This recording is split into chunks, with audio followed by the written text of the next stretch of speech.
एक आशा की किरण, स्वामी चिदानंद सरस्वती का बचपन। जून 24, 1915 को एक महान आत्मा ने धरती पर जन्म लिया। उत्तर प्रदेश के एक छोटे से गांव गण में एक साधारण परिवार में जन्मे छोटे चिदानंद ने बचपन से ही अध्यात्म और सेवा के प्रति एक स्वाभाविक झुकाव दिखाया। उनके माता पिता, जो पारंपरिक मूल्यों में गहराई से जुड़े थे, ने उनके करुणावान स्वभाव को पोषित किया और सभी प्राणियों के प्रति उनमें एक गहरा सम्मान पैदा किया। एक बच्चे के रूप में भी चिदानंद ने ज्ञान के लिए एक अतृप्त प्यास और कम भाग्यशाली लोगों के प्रति गहरी सहानुभूति प्रदर्शित की। वह घंटों आध्यात्मिक ग्रंथों में तल्लीन रहते, युगों पुराने ज्ञान को आत्मसात करते। उनका हृदय अपने आसपास देखी गई पीड़ा के लिए व्याकुल रहता। उनके भीतर मानव पीड़ा को कम करने और मानवता को ऊपर उठाने की तीव्र इच्छा जागृत होती। उस वक्त किसी को नहीं पता था कि एक साधारण पृष्ठभूमि से आया यह छोटा लड़का एक दिन एक पूजनीय आध्यात्मिक नेता बनेगा, जो लाखों लोगों को आत्मज्ञान और निस्वार्थ सेवा के मार्ग पर ले जाएगा। उनका प्रारंभिक जीवन सादगी, करुणा और ईश्वर से गहरे जुड़ाव से भरा हुआ था, जिसने दुनिया के लिए आशा और प्रेरणा की किरण के रूप में उनकी असाधारण यात्रा की नींव रखी। ईश्वरीय आह्वान को अपनाना, आध्यात्मिक जागृति की यात्रा। जैसे जैसे चिदानंद किशोरावस्था में पहुंचे, उनकी आध्यात्मिक पुकार दिन ब दिन प्रबल होती गई। भौतिक संसार के आकर्षण ने उनके लिए बहुत कम अपील की, क्योंकि वे जीवन में एक गहरे अर्थ और उद्देश्य के लिए तरस रहे थे। 8 साल की कोमल उम्र में उन्होंने पवित्र शहर ऋषिकेश की जीवन बदल देने वाली तीर्थ यात्रा शुरू की, जो योग का जन्म स्थान और आध्यात्मिक ज्ञान का एक प्रसिद्ध केंद्र है। ऋषिकेश में ही नियति ने युवा चिदानंद और उनके भावी गुरु पूज्य संत स्वामी शिवानंद सरस्वती के बीच एक महत्वपूर्ण मुलाकात करवाई। स्वामी शिवानंद की दीप्तिमान आभा और गहन ज्ञान के प्रति आकर्षित होकर चिदानंद ने एक तुरंत संबंध महसूस किया। उनमें उस आध्यात्मिक मार्गदर्शक को पहचान लिया जिसकी उन्हें तलाश थी। स्वामी शिवानंद के प्रेम पूर्ण मार्गदर्शन में चिदानंद ने प्राचीन ग्रंथों के अध्ययन में खुद को विसर्जित कर दिया। वेदांत और योग के गहन दर्शन में गहराई से उतरते गए। उन्होंने अटूट समर्पण के साथ योग अभ्यासों के कठोर अनुशासन को अपनाया, आसन, प्राणायाम और ध्यान में महारत हासिल की। उनके गुरु ने अपने शिष्य की असाधारण आध्यात्मिक क्षमता को पहचानते हुए उन्हें स्वामी चिदानंद सरस्वती नाम दिया, जो आनंद और शुद्ध चेतना में स्थापित व्यक्ति का प्रतीक है। इसने स्वामी चिदानंद के जीवन में एक महत्वपूर्ण मोड़ ला दिया, क्योंकि उन्होंने भौतिक संसार को त्याग दिया और खुद को पूरी तरह से आध्यात्मिक ज्ञान और मानवता की निस्वार्थ सेवा के लिए समर्पित कर दिया। उनकी आध्यात्मिक जागृति की यात्रा वास्तव में शुरू हो चुकी थी। परमार्थ निकेतन आश्रम सेवा और परिवर्तन का एक अभयारण्य। 1943 में स्वामी चिदानंद के ऋषिकेश आने के मात्र 6 साल बाद स्वामी शिवानंद ने उन्हें एक महत्वपूर्ण जिम्मेदारी सौंपी, परमार्थ निकेतन आश्रम का नेतृत्व। 1942 में गंगा नदी के पवित्र तट पर स्थापित आश्रम शांति, आध्यात्मिकता और मानवता की सेवा के प्रकाश स्तंभ के रूप में खड़ा था।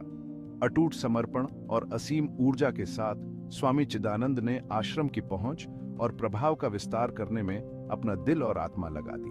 उन्होंने नई सुविधाओं के निर्माण का निरीक्षण किया, जिसमें एक विशाल योग हॉल, वंचितों के लिए एक औषधालय और जीवन के सभी क्षेत्रों से आने वाले भक्तों और साधकों के लिए आवास शामिल थे।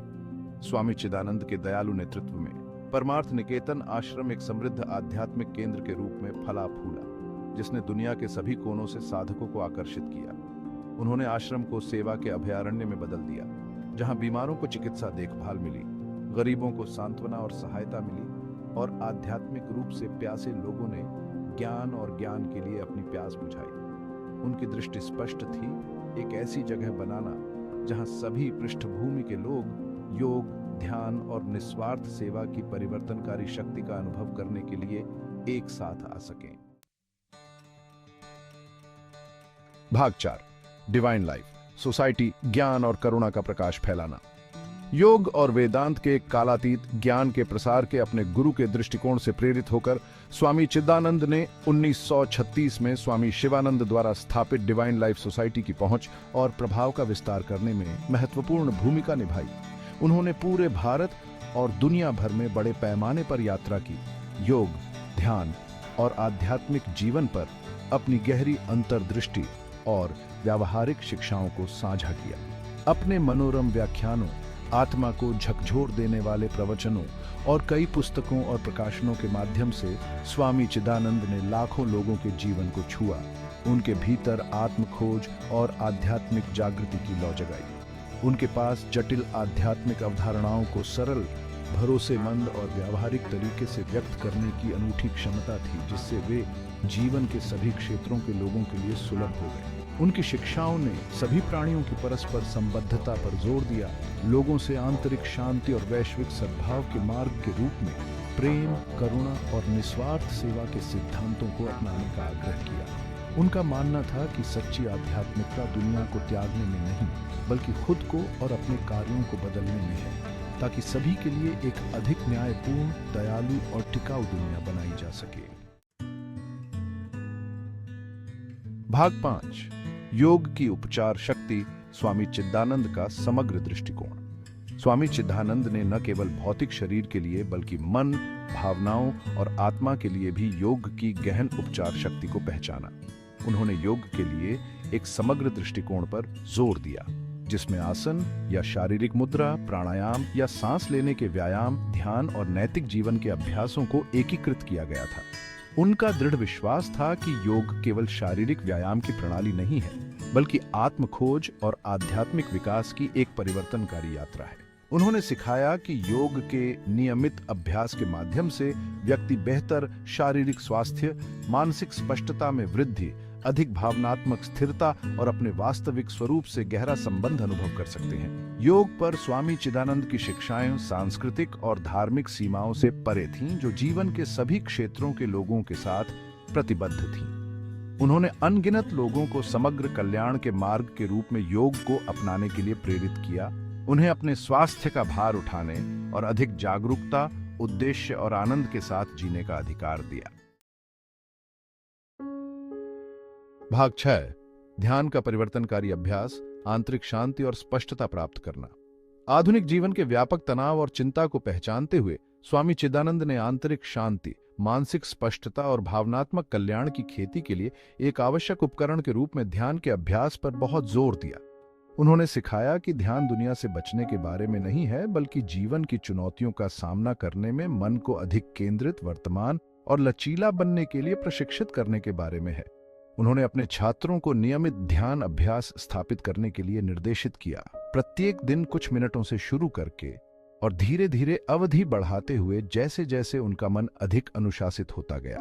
उन्होंने एक शांत जगह खोजने, एक आरामदायक मुद्रा ग्रहण करने और मन को एक चुनी हुई वस्तु जैसे कि सांस, एक मंत्र या एक छवि पर केंद्रित करने के महत्व पर जोर दिया।